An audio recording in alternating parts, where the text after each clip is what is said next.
సుమితాను శుభ్రజ్యోత్స్న అంటే ఈ భారతదేశంలో అందరూ వందే మాతరం అనే శ్లోకం పాడతారా లేదా?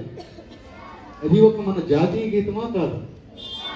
అందులోని శుభ్రజ్యోత్స్న అనే బిరుదుని మన గంగయ్య సార్ గారికి ఇచ్చారంటే ఆయన ఎంత గొప్ప మహాకవో మనకు తెలియదు. మనకేంటంటే పుస్తకాల్లో గొప్ప గొప్ప వాళ్ళ గురించి రాయరు కాబట్టి. ఒక చిన్న విషయం, ఈ స్కూల్ సొసైటీ కూడా శుభ్రజ్యోత్స్న ఎడ్యుకేషన్ సొసైటీ. అసలు క్లాస్ పట్టండి గట్టిగా. నేను ఎందుకు చెప్తున్నానంటే సో గంగయ్య సార్ అనేవారు అంత గొప్పవారు, అంత గొప్ప మహాపండితుడు, అంత పెద్ద గొప్ప మహాగురువు. ఈ రాజంపేటలో ఉన్న చాలా మంది తెలుగు టీచర్లకి గురువు. నాకు తెలియకుండానే నేను